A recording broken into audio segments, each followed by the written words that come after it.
Brought to you in part by Farmers Insurance.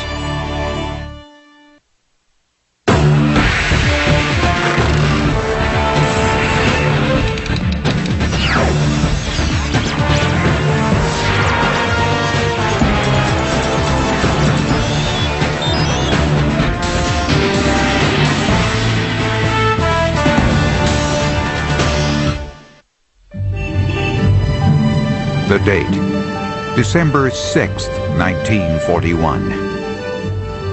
A peaceful weekend in America.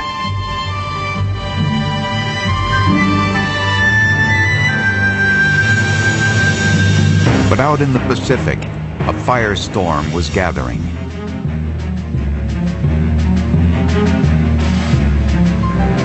A task force of Japanese aircraft carriers had slipped to within a few hundred miles of the U.S. Navy base at Pearl Harbor. At dawn, they launched their warplanes, hundreds of them, in a stunning and deadly surprise attack.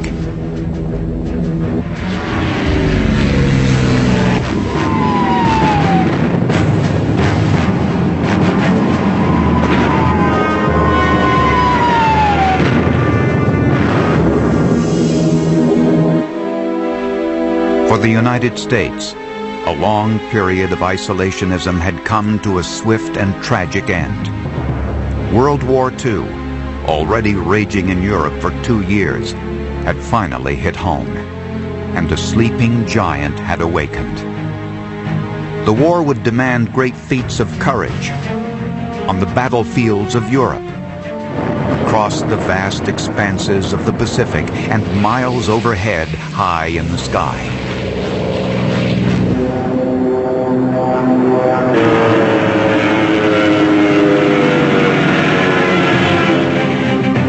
It would also require great feats of industrial might, more manufacturing output than the world had ever seen.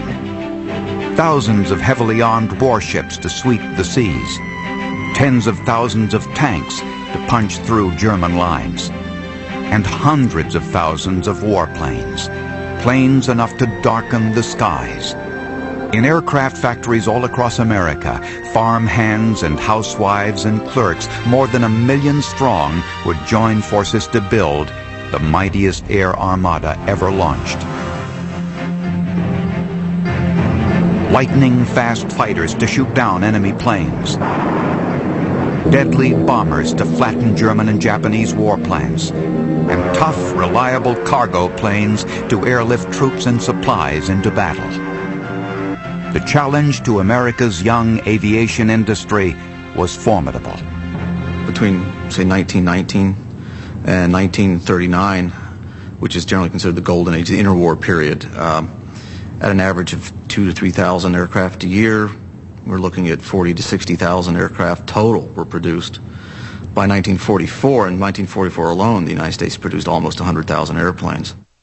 Production was incredible, figures that were highly unimaginable years before. By the end of the war, some 300,000 military aircraft had been produced. What this required was an incredible managerial and organizational ability that no other industry had manifested before then. American warplanes would soon become the stuff of legend. So would the men who created them. Men like Dutch Kindleberger and Lee Atwood, whose Mustang fighter would decimate the German Luftwaffe. Roy Grumman, a soft-spoken engineer whose Hellcat would leap from carrier decks in the Pacific to maul the Japanese Air Force. Donald Douglas, whose DC-3 airliner would become the military's Goonie Bird, the lifeline of Allied troops throughout the world. And Bill Boeing, whose name marked the bombers that would shatter Hitler's war machine.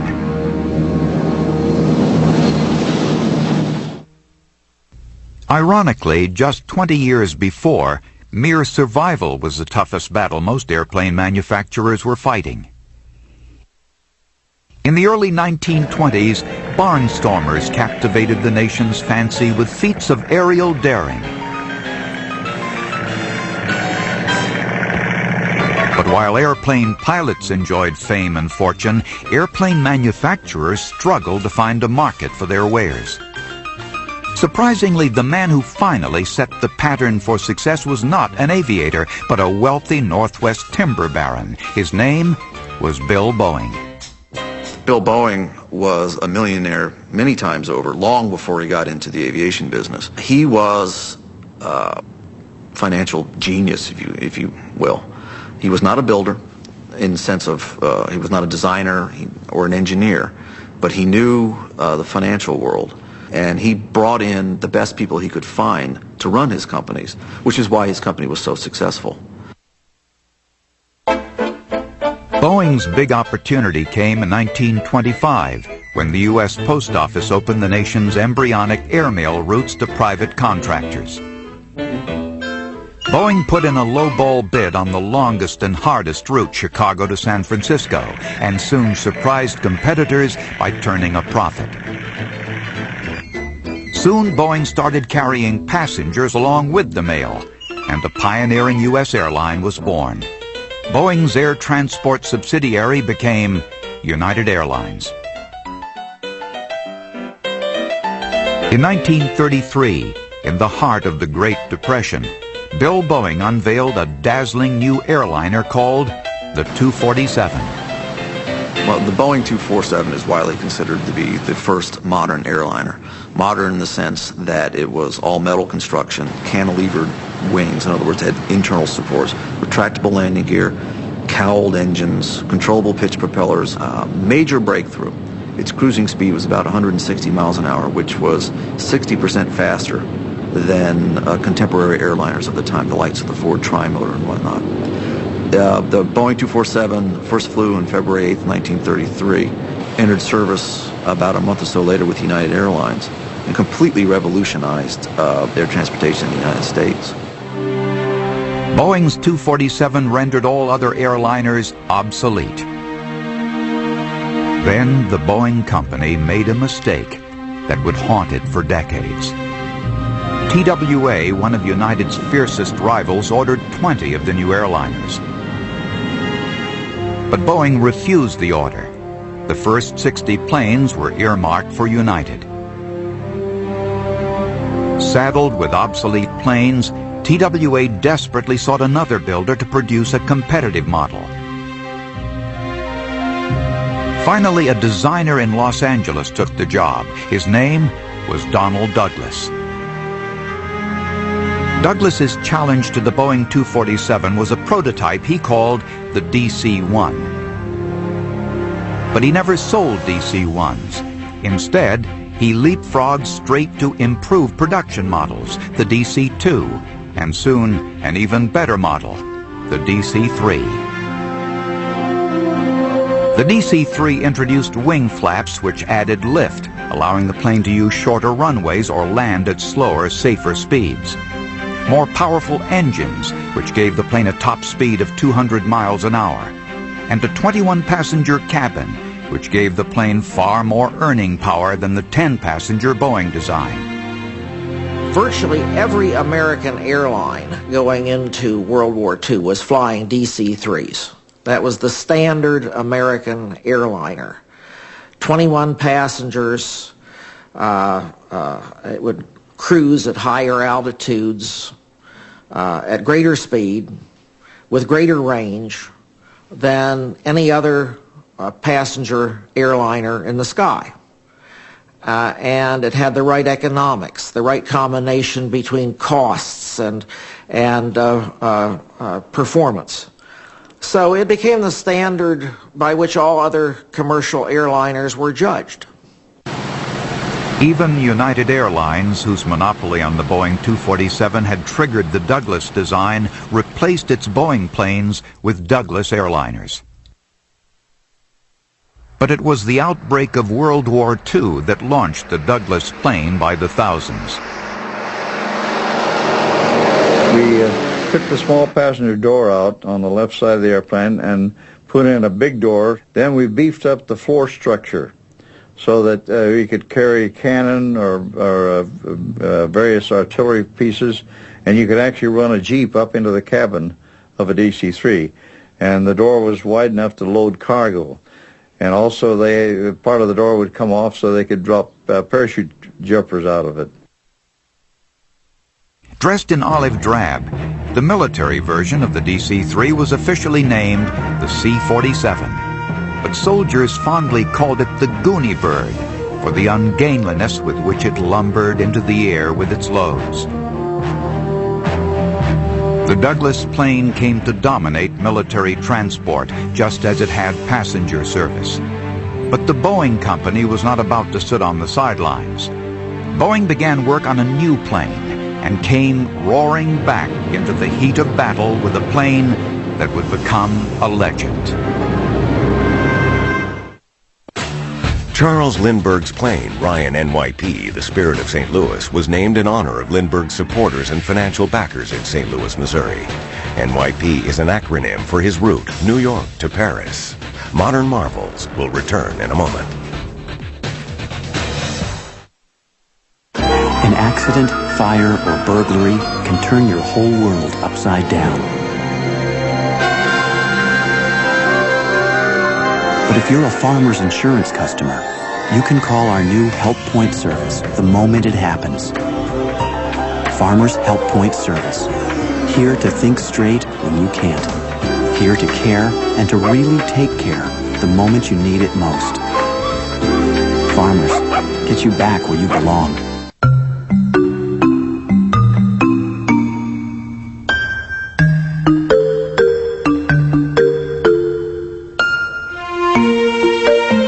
For everything she's been, everything she is, and everything you'll be together. The 3-stone anniversary ring. For your past, present, and future. A diamond is forever. There are plenty of websites to visit. May we suggest America's healthiest?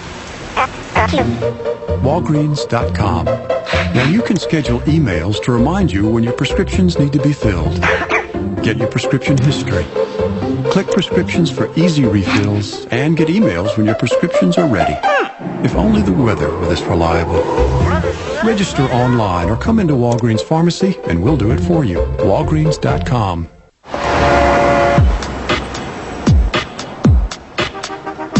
This thing is so uncomfortable.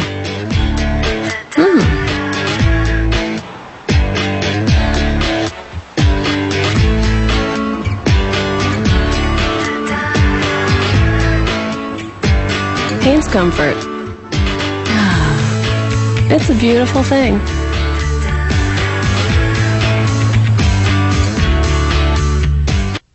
Lewis and Clark, great explorers.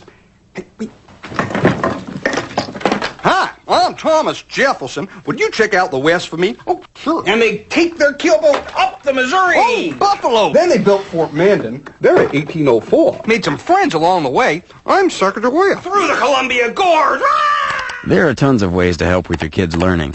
Find the really good ones on connectforkids.org. The sweet Pacific Ocean! Yeah! Your pet's same exact heartworm and flea medications delivered to your home, saving you time and money. It costs less than buying from my veterinarian. It only takes a phone call. I saved a visit to my vet's office. I didn't have to leave home. Pet Meds delivers my pet's medication right to my door. It's cheaper and more convenient than buying from my vet. I save time and money. 1-888-PET-MEDS. We deliver savings and convenience on HeartGuard, Advantage, Frontline, and all other pet medications. Call to order now or order online. We now return to warplanes of World War II on Modern Marvels. By the late 1930s, Donald Douglas was the nation's foremost aircraft builder. The success of the DC-3 turned his factory into a beehive of activity. With the outbreak of war, the beehive became a hornet's nest. But Douglas's rival, Boeing, was also carried aloft on the winds of war. After the untimely death of its 247 commercial airliner, Boeing's engineers concentrated on designing planes for the military. By 1935, they had unveiled the prototype for a remarkable new bomber, the B-17. The B-17 was big, tough, and armed to the teeth. Besides 2,000 pounds of bombs, the B-17 boasted gun turrets in its nose, tail, back, and belly. An awestruck journalist described the prototype as a flying fortress, and the name stuck. Building the bombers was a veritable army of workers. At one point, 45,000 of them. They were recruited wherever they could be found. Soon, the Douglas and Lockheed factories were building B-17s as well. As more and more men went to war, more and more women came to work. Rosie the Riveter, this group of workers was called, and by 1943, Rosies by the thousands were building B-17s. A riveter was one of the gals that would drill a hole and shoot a rivet. Now, most women are very, very proud of the fact that they worked during the war, and they like to be called Rosie Rivet, but some of them have never even touched a rivet or know what a rivet looks like. I am Rosie the Riveter. I drilled that hole and I shot that rivet, and I'm proud of that. The numbers of women in the workforce are very substantial. Our best estimates are that 4.5 million women that would not have worked for wages before were in the workforce during World War II. There were very few men. We had about 98% women in that whole plant. They drove the tugs. They delivered the aircraft to female civilian pilots out there, you know. They worked in the machine shop. I was amazed. But when you're at war and you're fighting for your country, there's nothing you can't do or won't try to do to help win the war. The pace was frantic, the hours were long, and the work was often exhausting. But the sense of urgency made fatigue seem unimportant. A B-17 line moved every 7.5 hours. We built over 3,000 B-17s. That's a lot of ships.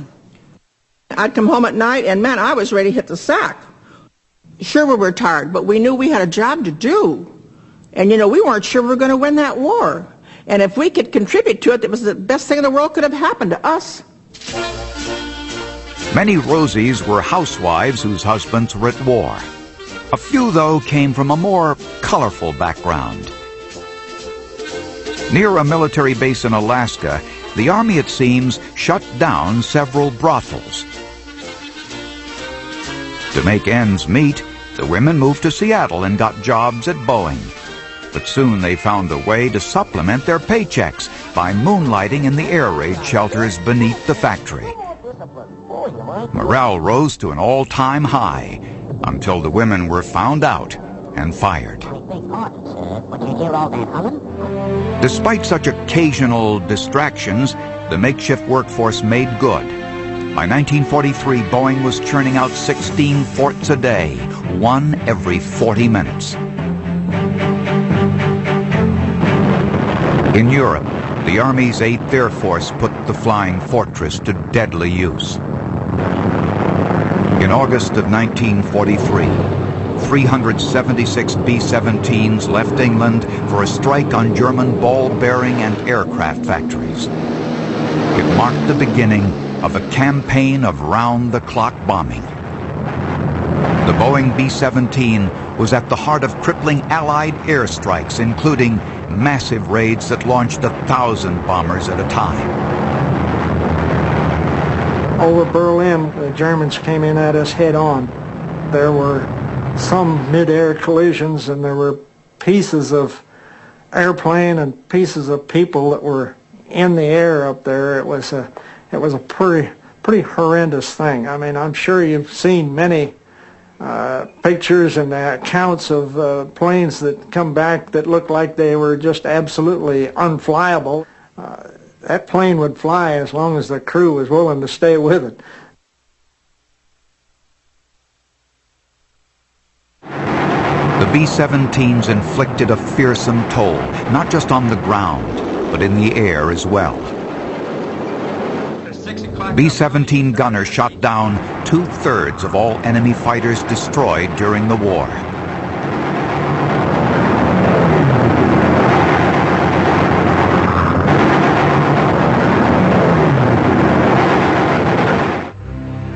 All told, Boeing built 7,000 B-17s. Two other companies, Douglas and Lockheed, built 5,000 more.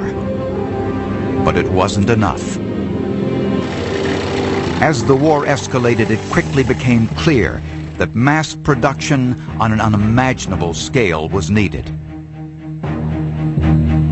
And so the Pentagon looked to the man whose very name was synonymous with assembly line production, Henry Ford. On nearly 2,000 acres of Michigan farmland west of Detroit by a small stream called Willow Run, Henry Ford's bulldozers and dump trucks began laying the groundwork for the world's longest assembly line. It would be a mile-long marvel designed to build bombers automotive style. The man who made it happen was Ford's production chief, Charles Sorensen. Charles Sorensen was actually appalled by the methods he saw being used to build aircraft. It was basically 35 years out of date by automotive standards. And when asked if he had an idea how to do it, he said, "I'll have something for you in the morning." He just took the backside of a calendar pad and sketched out a drawing of what he had in mind for his factory. It was a straight line factory, put the materials in one side and fly the airplanes out the other. They told him it wasn't possible. But you don't know Charlie. It was just like waving a red flag in front of a bull. He had to do it. The factory measured 3.5 million square feet, more than 80 acres. Adjoining it, Ford built an immense airport with miles of runway. But the planes intended for those runways were slow in coming. A year and a half after groundbreaking, the gigantic plant had yielded barely a handful of bombers. The public was not very patient, and our troops were dying, and we needed the aircraft, and they weren't coming yet. So there was a lot of emotion built up over Willow Run. A popular headline was the phrase, "Will it run?" This was a tremendous investment. It was a multi-million-dollar investment on the part of the country in this facility, and nothing was coming out of it. And the Ford Motor Company didn't have ready answers. People thought that once you had a building, you merely flipped a switch and finished bombers flew off into the heavens. It didn't work that way. But finally, in 1943, the Willow Run plant hit its stride. The complex assembly line was like a huge freight train. Although ponderous to set in motion, it gradually acquired astonishing momentum. 31 bombers in January, 75 in February, 104 in March, 148 in April.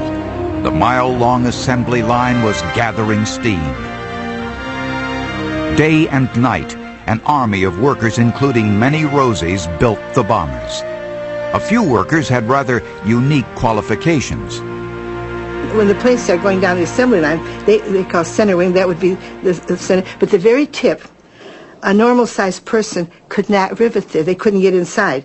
See, they hired midgets or little people to go get inside to buck the rivets because anyone else couldn't do it. All in all, it's something you couldn't believe.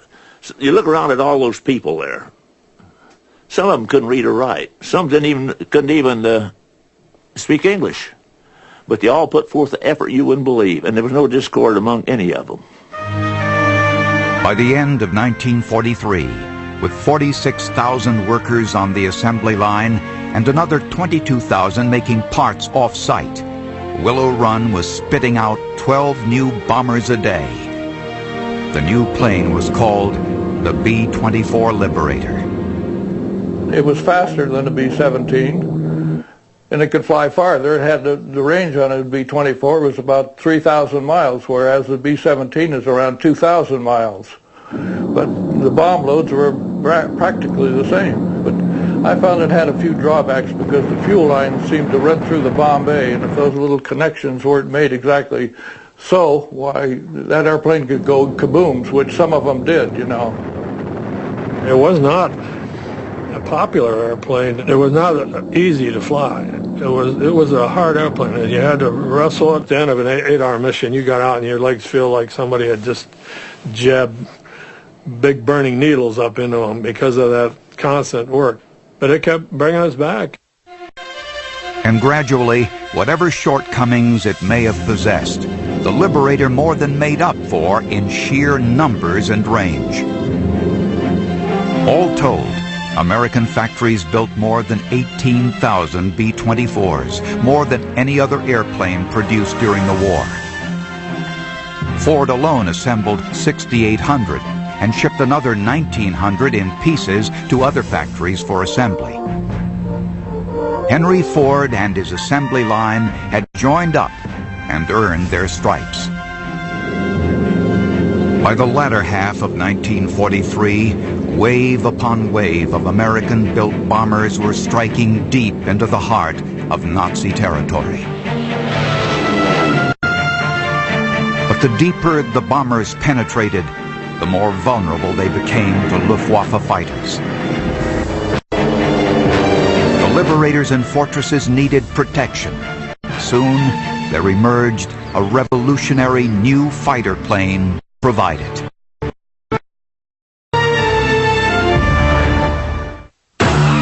The American Air Power Heritage Museum is located at the Confederate Air Force Headquarters in Midland, Texas. It houses the world's largest collection of combat aircraft flown in World War II, and all are still in flying condition. Want laundry as fresh as the mountain air?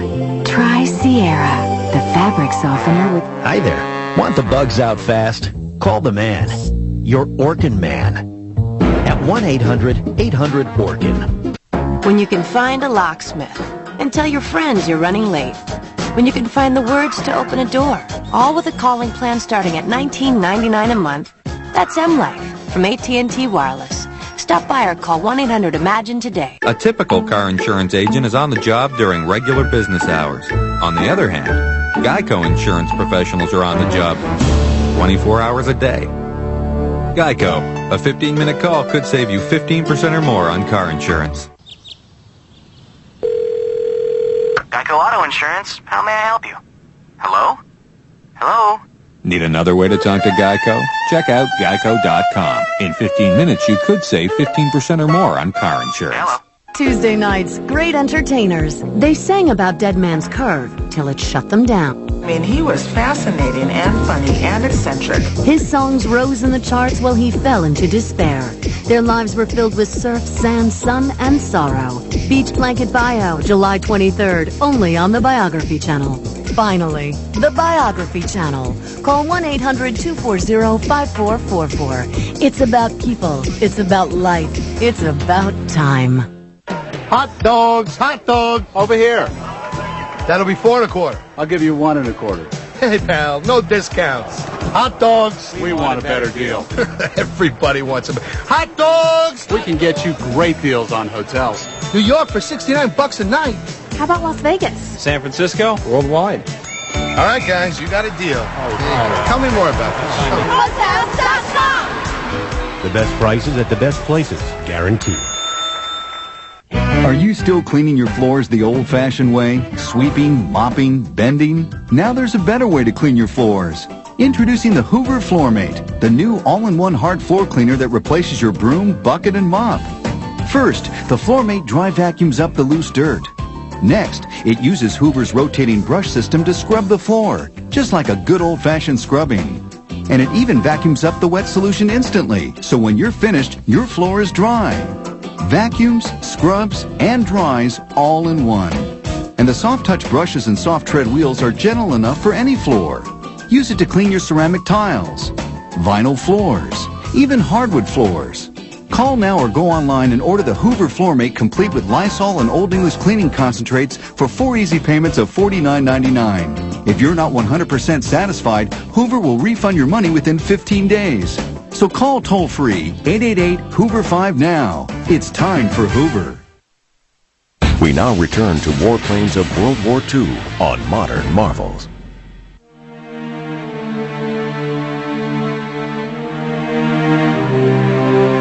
defeat Adolf Hitler, it was essential that the Allies crippled the factories of the Nazi war machine. Britain's Royal Air Force mounted massive nighttime bombing attacks. America's 8th Air Force staged daring daylight raids.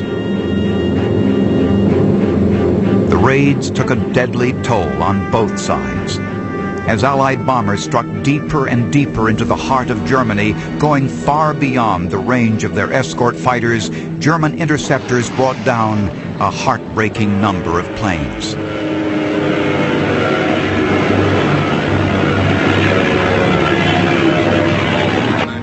One out of every 3 B-17s was lost or damaged beyond repair.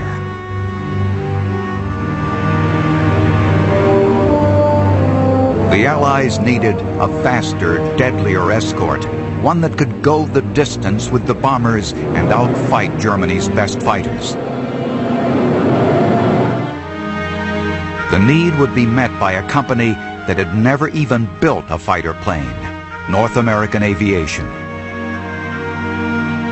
In the spring of 1940, North American got an urgent request from Great Britain.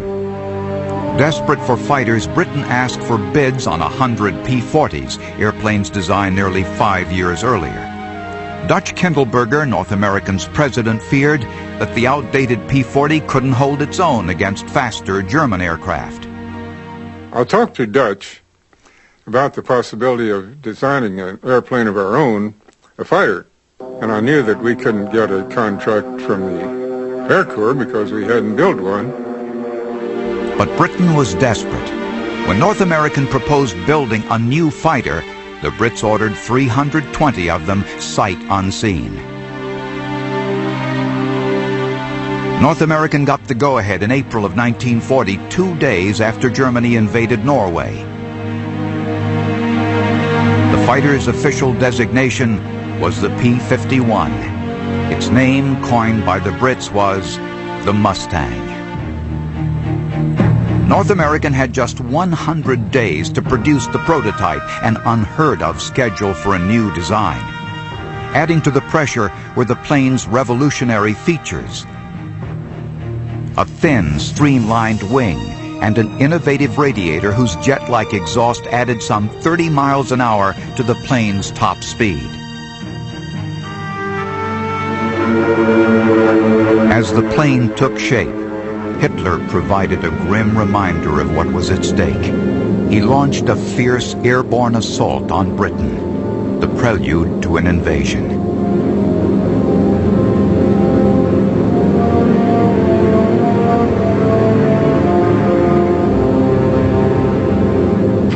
Day and night, the Germans pounded away.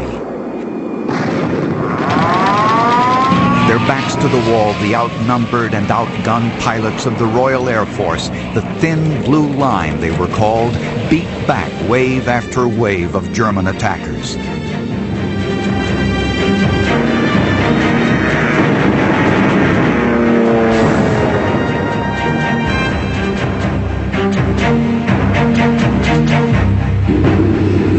But the battle had stretched the thin blue line perilously close to breaking.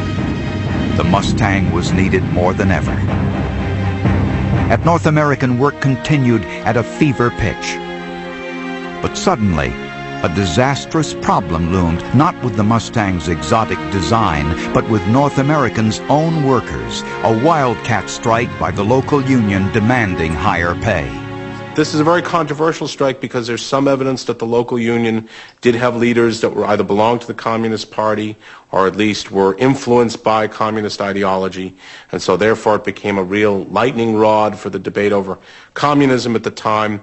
As the strike went on, eventually Roosevelt brought in the army to break the strike. And again, this was quite shocking to the labor movement. The president's strong stance worked, and soon Mustang fighters took to the skies at speeds approaching 400 miles an hour.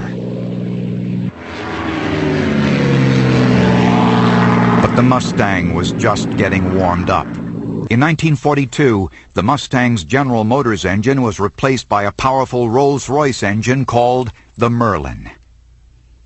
I'll never forget when the flight test came in for speed. They had level flight speed at 25,000 feet, 443 miles an hour. It could outfly any plane in Hitler's Air Force. The Mustang's performance swiftly earned it the reputation as the best fighter in Europe. And with auxiliary fuel tanks, its range stretched to more than 2,000 miles, enough to reach the most distant targets in Germany. P-51 was the type of airplane would do almost anything you ask it to, from 35,000 feet down to what we call the deck, down to ground level. We began to fly these missions in P-47s. In June of 1944, we switched over to the P-51C. It was almost like climbing out of a Mack truck into a Rolls Royce. North American was swamped with orders and expanded dramatically to meet the demand. In 3 plants, we peaked out at about 105 or 110,000 people. Big factory at Kansas City, Kansas, and another in Dallas, Texas. By the 4th Mustang model, the P-51D, with its distinctive bubble canopy, demand had skyrocketed. Nearly 8,000 of them galloped off the assembly lines. The Luftwaffe could not withstand the stampede. Mustangs soon ruled the sky, shooting down nearly 5,000 enemy aircraft and destroying another 5,000 on the ground.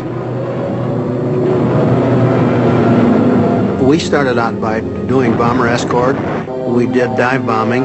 The Mustang, of course, was a tremendous dive bombing airplane, not only to mention its speed, but it had the capability to carry 2 1,000-pound bombs, which in those days was a pretty good bomb load.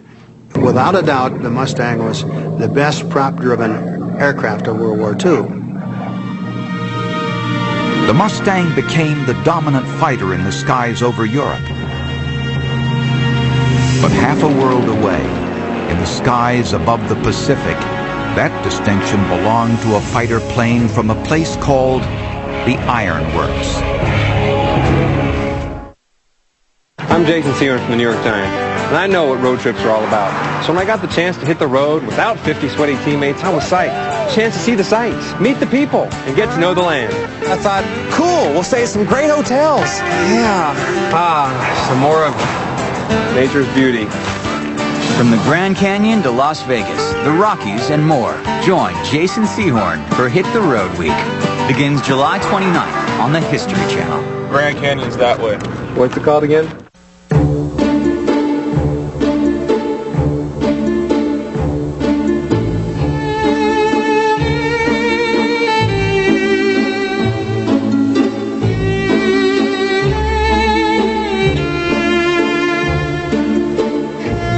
There are 2 things in the world that last longer than time. Love is one of them. For your past, present, and future, the 3-stone ring. A diamond is forever. When I get older, losing my hair, many years from now, will you still be sending me a Valentine's, birthday greetings, bottle of wine? If it'd been out till 2:45, would you lock the door? Will you still need me? Will you still feed me when I'm 64?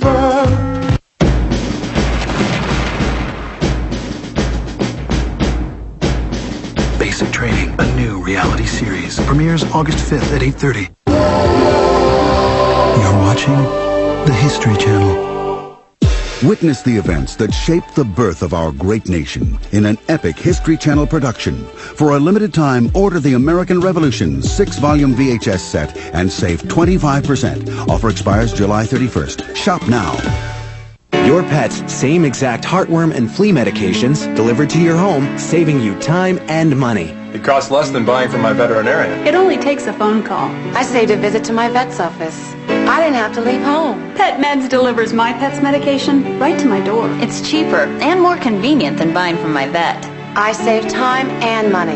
1-888-PET-MEDS. We deliver savings and convenience on HeartGuard, Advantage, Frontline, and all other pet medications. Call to order now or order online. If you love working outdoors around your property, but hate all the heavy hauling that goes with it, call now for free details of the amazing self-propelled DR Power Wagon. The DR hauls up to 800 pounds, uphill, through soft, wet soil, and over all sorts of rough terrain. So if you haul firewood, rocks, or practically anything, call now 1-800-697-5577 for your free DR Power Wagon catalog. We now return to warplanes of World War II on Modern Marvels. In the bloody battle for the Pacific, the U.S. finally evened the score with Japan at the Battle of Midway, fought in June of 1942.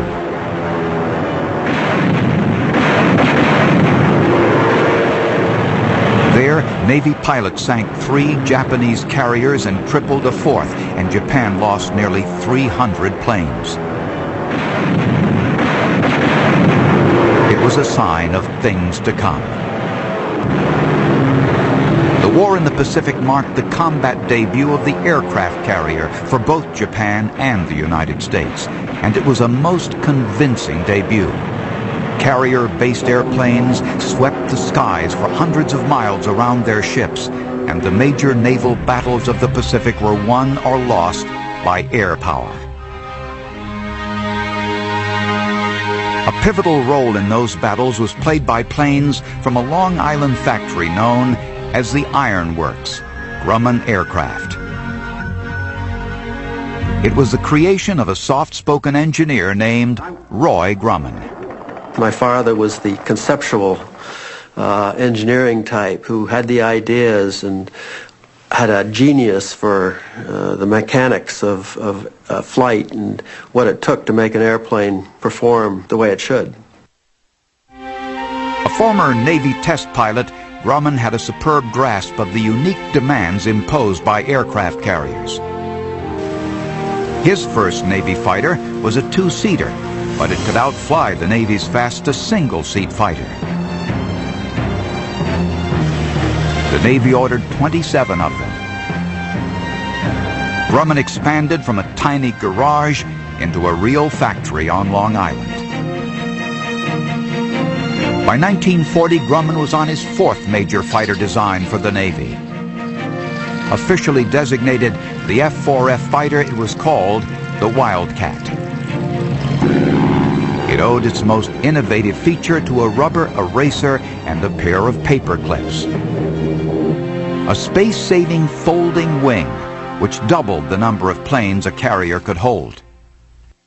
So my father had been thinking about this, he said, for some time without success. To help him visualize this, he actually took 2 paper clips and an eraser, and by sticking this into an eraser at different angles, he was able to get the wing to fold neatly along the side of the plane.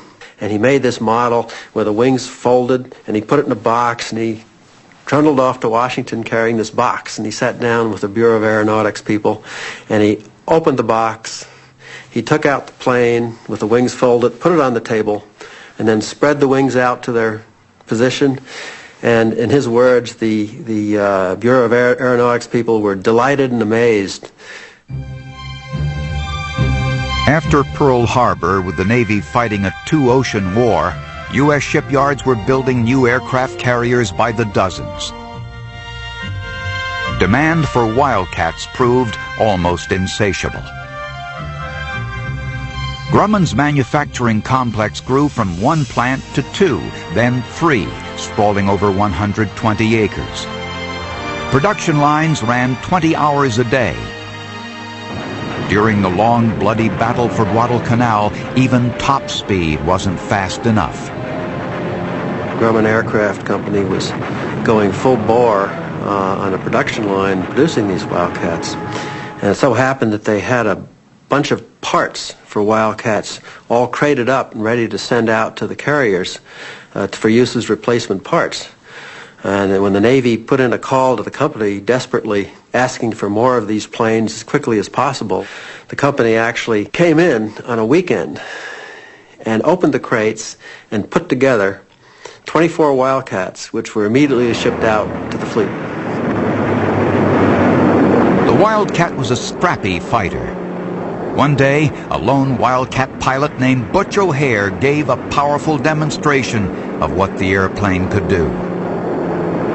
Butch O'Hare was a young Lieutenant J.G. who had been in the Combat Air Patrol over the Lexington during the Battle of Coral Sea, and he was the only airplane airborne when a group of Japanese airplanes came in, and bombers, and he single-handedly shot down 6 of them right over the carrier inside of everybody. They all saw it happen. For that, he received the Medal of Honor.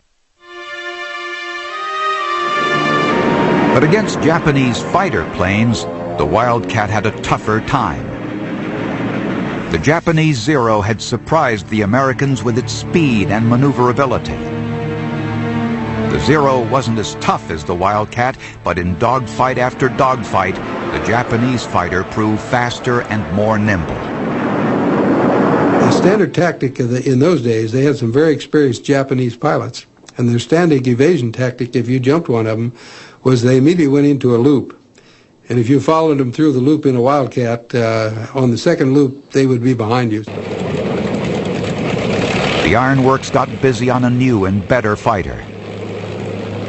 On August 31st, 1943, in the skies above Marcus Island, that new fighter made its combat debut, the Grumman Hellcat.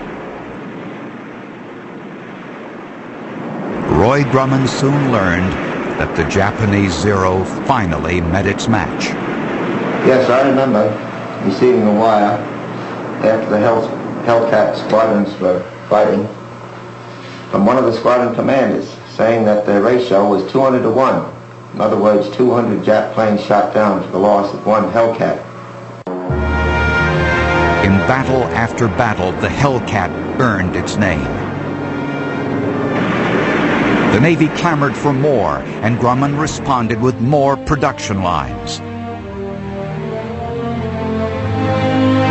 Grumman's workforce soon topped 25,000, and a third of the workers were women. Some built Hellcats, others test flew the powerful planes. To keep women on the job, Grumman opened daycare centers. To keep wounded soldiers alive, the company held regular blood drives. To keep morale high, there were musical concerts at lunchtime. To keep employees fit, the company organized daily calisthenics and intramural softball. The strategy worked. Absenteeism and resignations dropped. Productivity soared. The 12,000 Hellcats built by Grumman mauled the Japanese Air Force mercilessly. U.S. carrier planes destroyed nearly 6,500 Japanese aircraft. 80% of those were downed by Hellcats. Even if they didn't win every dogfight, Hellcats almost always survived them. Sometimes they made it home against staggering odds. There was a tremendous explosion, and I looked out to the left and almost fainted because about 80% of the wing was gone. I noticed in the mirror that my port, elevator, and stabilizer were completely gone off the airplane on the left side. Make a long story short, I was able to fly that airplane back out over the fleet. About that time, they had an airplane come up and join me, and he looked at me and he said, "Did you know your left wheel is gone?" I said, "No." He said, "But your hook is down." So I made a nice, gentle carrier landing and went in, caught a wire, and even with no wheel on the left, it just stopped on the deck. We flew that airplane 10 days later. Finally, in August of 1945, it ended. Another new American plane, a solitary Boeing B-29 Super Fortress, took off from a Pacific air base, flew high over Hiroshima, Japan, and dropped a bomb that would end the war. and change the world forever. The Blue Angels team has performed for over 337 million people since its inception at the end of World War II. The first planes they used to showcase their trademark diamond formation were the Hellcats. Modern Marvels will return in a moment.